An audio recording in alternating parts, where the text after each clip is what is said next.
আসসালামু আলাইকুম, সবাই কেমন আছেন? আশা করি সবাই ভালো আছেন। আজকে রান্না করবো মুরগির মাংস ভুনা আর ডাইলের বড়া। বড়াটা কিন্তু আমি কইরা নিছি, এই যে এখানে এটা কিন্তু মশারির ডাইলের বড়া। ডালটা আমি আধা ঘন্টা ভিজিয়ে রেখে পরে পাতায় বাইটা নিছি, মানে একবারে পুরো মিশ না, আদা আদা বাইটা। পরে হচ্ছে যে পেঁয়াজ কুচি মরিচ দিয়ে তেলে বাইজা নিছি, লবণ হলুদ সামান্য পরিমাণে দিয়ে আর কি মাইখা জিপে পরে তেলে বাইজা বড়া বানিয়ে নিছি। আর এই দিকে কিন্তু মুরগির মাংসটা বাইজা রাখছি, এই মাংসটা ভুনা করবো।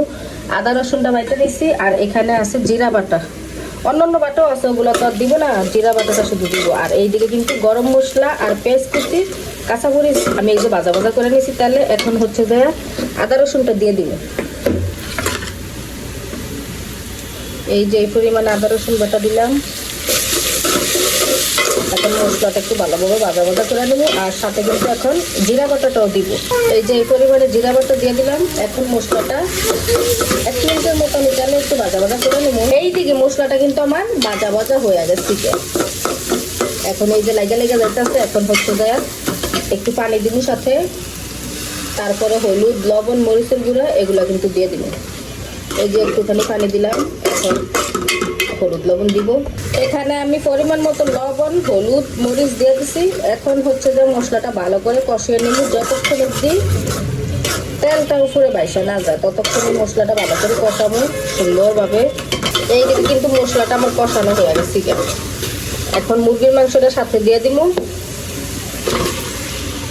আর অল্প পরিমাণে পানি দিব, সাথে কিন্তু একটু পানি দিয়ে দিলাম। এই কড়াইটাতে কিন্তু আমি মুরগির মাংস ভাজছি, ওই তেলটার ভিতরে একটু পানি নিয়ে কিন্তু আমি পানিটা দিয়ে দিলাম। এই পানিটা কিন্তু দিছি মুরগির মাংসটা কষানোর জন্য। লাইরা সারা মশলার সাথে কিন্তু আমি মাংসটা মিশিয়ে দিছি।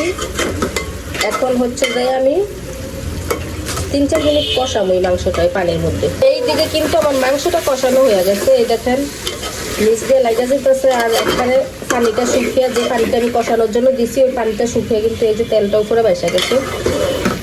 এখন কিন্তু আমার মাংসটা কষানো হয়ে গেছে। এখন আমি পরিমাণ মতো জল দিয়ে দিলাম পরিমাণ মতো।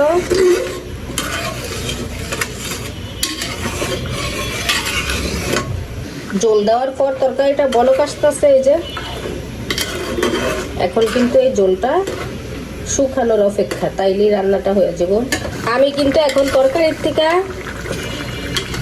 এলাচ আর দারচিনি এগুলো কিন্তু, এলাচ আছে, লং আর এই দারচিনি এগুলো কিন্তু উঠিয়ে ফালাই দিছি। আবার গোলমরিচও ছিল কয়েকটা গোল গোল, এগুলো এই যে এগুলো কিন্তু উঠাইতেছি, উঠিয়ে ফালিয়ে দিতেছি। এগুলো খাবারের সময় একটা বিরক্ত লাগে, সেই জন্য এই যেগুলো এলাচগুলো কিন্তু রাখছি, এই যে এলাচগুলো আছে, আর এগুলো ফালাই দিতেছি। এখন কিন্তু আমার মুরগির মাংস ভুনাটা হয়ে গেছে। গ্যাসকে একটু জল রাখবো, কারণ জল কোনো তরকারি নাই। এই যে বড়া সাথে মুরগির মাংস একবারে শুকনো হইলে তো খাইতে একটু সমস্যা হয়ে যাবো, সেই জন্য আজকে একটু হালকা ঝোল রাখবো। এরকম ঝোলটা আমি রাখবো। রান্নাটা কিন্তু হয়ে গেছে গিয়ে, চুলাটা কিন্তু বন্ধ করে দিছি, তরকারিটা রান্না হয়ে গেছে গিয়ে। সবাই ভালো থাকবেন, সুস্থ থাকবেন, আল্লাহ হাফেজ।